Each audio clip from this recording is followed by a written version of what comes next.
Hey everyone. I just want to take, hopefully, just a few minutes. First of all, let me say we're going to get back to our regular studies very shortly.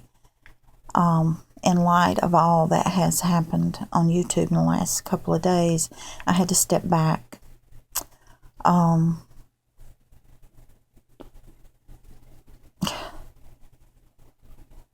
What I had been seeing in the bride was so beautiful. We were taking the things that the Lord had given us, and we were sharing it with each other. And we were helping each other.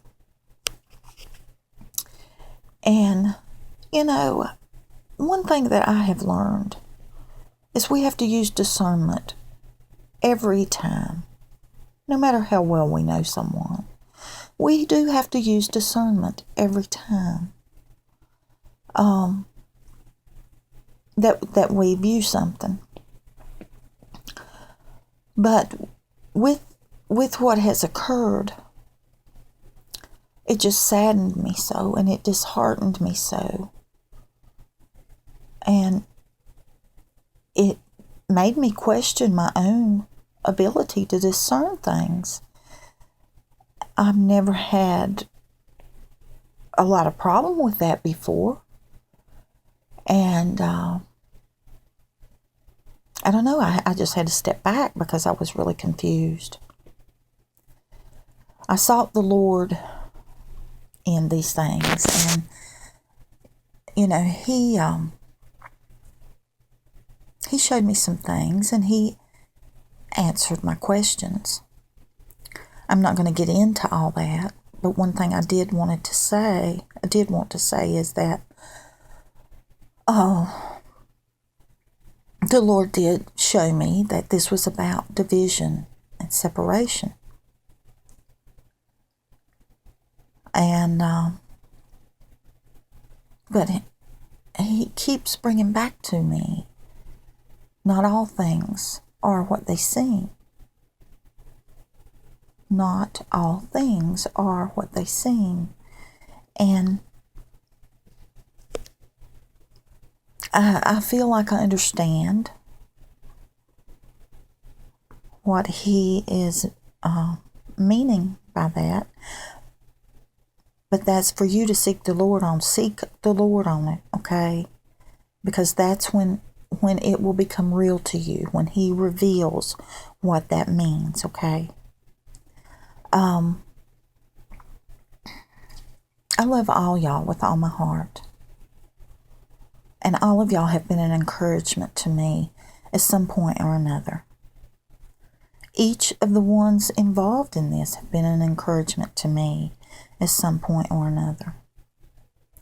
And I guess that's why it just disheartened me so, and it saddened me so, because these weren't just anybody,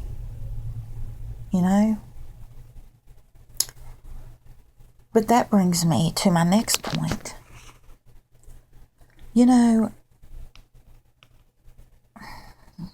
Peter even let Satan creep in a crack. And that's what's happened here.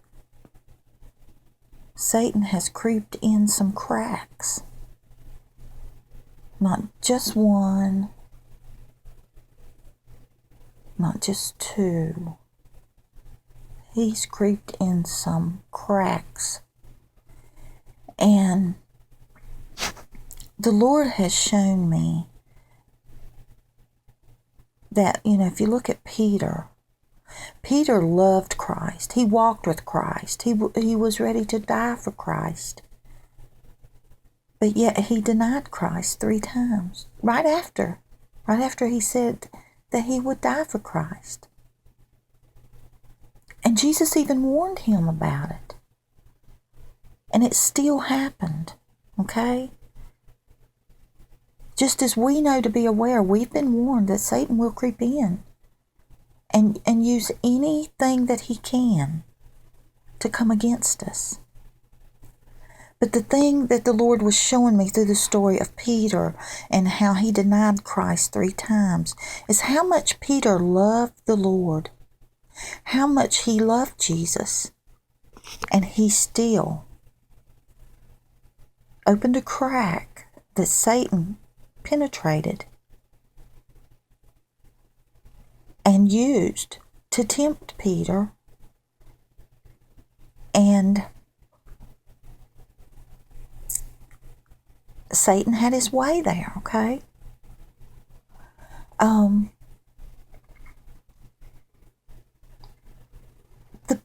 The thing is, if Peter walked with Christ and he loved Christ so, if it can happen to him, what the Lord showed me is if it can happen to Peter, we need not think it can't happen to us. Because it can. And when it happened to Peter, it didn't mean that Peter had forsaken Jesus. It didn't mean that he had turned against Jesus. It just meant that Peter had let his guard down, that Peter had let Satan creep in a crack. And he didn't even realize it. He didn't even know it. And Satan will do the same thing to us. Peter didn't think it could possibly happen to him. We need to be careful, thinking it couldn't possibly happen to us, because it can happen to any one of us. It can happen to me. It can happen to you. And Satan saw how well the bride was coming together. And he took the cracks that he saw and he creeped in. And he had his way. But it doesn't mean that anyone is denying Christ. It doesn't mean they're denying who Christ was. It doesn't mean that they don't love Jesus. It just means that Satan creeped in a crack and was able to use it for his gain, okay, by causing strife in the bride. And he done it because the bride was doing so good. It was so beautiful what was happening. And we've got to continue that. We have to. And we will. We will. But what we need to understand is that we're no better than Peter. And Satan will use any crack, any negative thought, anything that he can to slide in and create confusion, strife, discord, whatever he can through it. And we need to remember that there is a difference in correcting a brother or sister who is in error. Point out to them that they have something that they need to look at and they need to seek the Lord on, because it doesn't seem to be right. I've done it many times myself. I've done it in private. And you know what I find? I find that those that love the Lord, when you go to them, that they receive it and they recognize and they learn from it. And those that are from the enemy's camp, they have the reaction of Satan.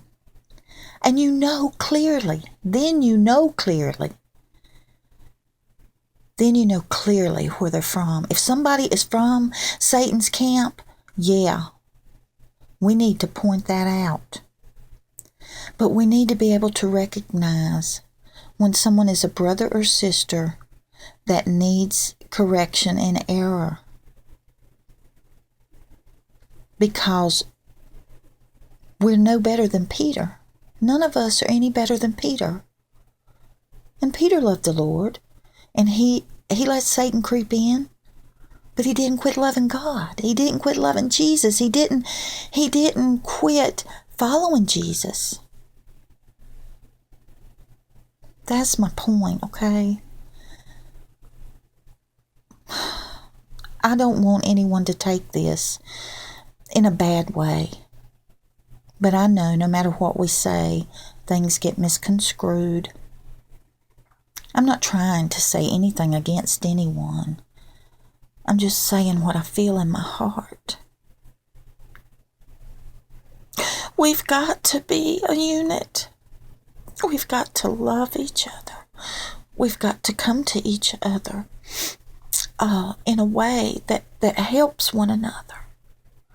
And then's when you learn what camp is truly theirs. I've done it myself, I know. And if you would, please just go read the story of Peter. And let the Lord lead you in the understanding. He showed me so many things in that story. And how careful we should be. And we're never to think it couldn't happen to us. It can happen to any one of us. And just because it happens doesn't mean that we don't belong to the Lord. Okay? We all make mistakes. The enemy creeps in wherever he can, and he will use it in any way that he can. And also, one other thing I want to mention. This is something the Lord has brought me to. In 1 John chapter 4, so many times, and I do this too. I'm guilty. We look at 1 John chapter 4, verse 1, how we are to try the spirits, because many false prophets are gone out into the world. And that is so true. And we must try the spirits because of false prophets. But we neglect to look at the very scriptures that go right with that are right behind it, that follow it, that give us guidelines for that. Okay? It gives us a guideline for it. And God didn't put this in here for no reason. Okay? Read this and let the Lord speak to your heart through it. Because there is a difference in a brother or sister who needs correction in their error and someone who is from the enemy's camp. There's a difference. I love you all. Please take this to the Lord.